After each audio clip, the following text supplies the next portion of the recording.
Hello guys, good morning. Welcome back sa akin channel. At kung hindi ka pa nakakapag-subscribe sa akin channel guys, please pasubscribe naman ang akin channel kung madaan man sa ito. Ngayon pa lang guys, nagpapasalamat na ako sa iyo dahil nga siyempre isang malaking bagay na sa amin yung mga YouTuber na maliliit na mga ganito na malike man lang. Salamat sa iyo guys. Kaya ito, patuloy na tayo dahil nga Sunday ngayon guys.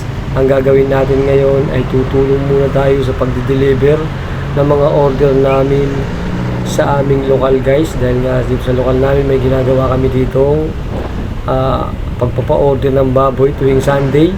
I-deliver namin yan ng maaga. Kaya yun, isa ako dyan sa nakatuka na pagde-deliver. Dahil siyempre gusto natin makatuwang, makagawang mabuti. Dahil marami nga tayong ginagawang mga kawang-gawa guys. Siyempre, isa na yan dyan yung pagkakaroon namin ng feeding program, pre-store, at isa pa dyan guys, meron kami laging ginagawang pagbibigay ng bigas dun sa mga nangangailangan.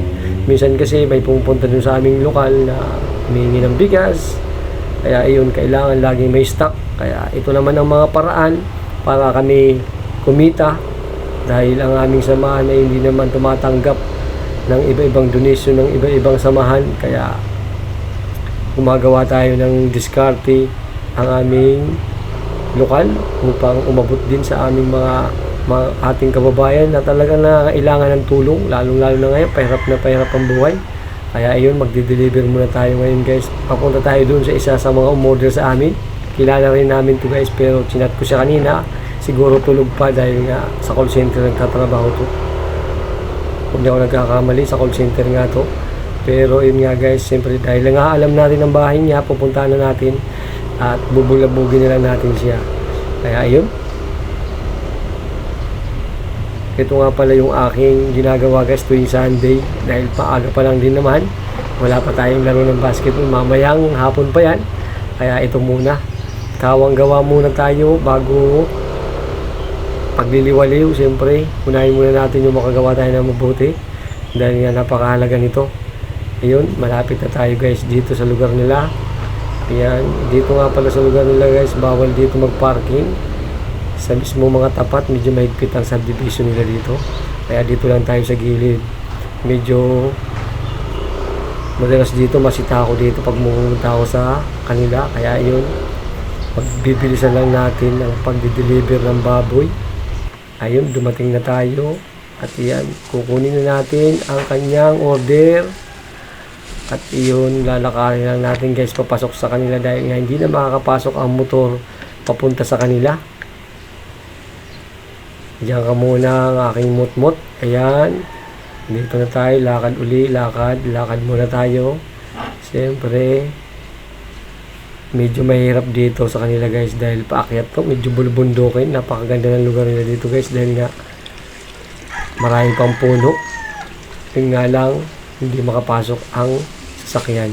Kaya malaking bagay na rin, siyempre hindi puro tayo sakay lang, kundi maglalakad din paminsan-minsan dahil malaking bagay yan. Yun nga lang, pag may edad ka na dito, medyo mahirapan ka dahil paakyat babayan.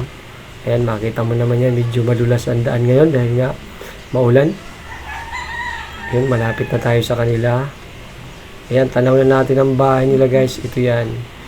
Ito yung isa sa mga kasamahan ko dito na nakabili ng lupa. Ayun, may nakasalubong tayo ng mga taga rito. Ayun na, ito na yung bahay nila guys. Ayan.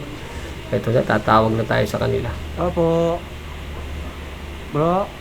Siguro tulog pa siguro, kaya ayun. Opo.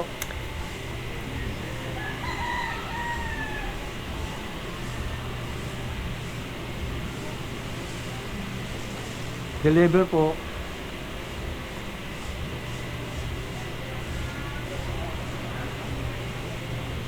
Yung baboy po.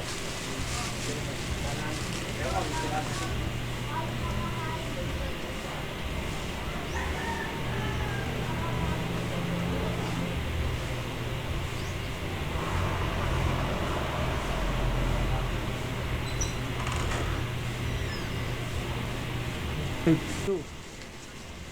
Delivery. Ano lang naman sana. Sa Gcash na lang. Gcash ka na lang.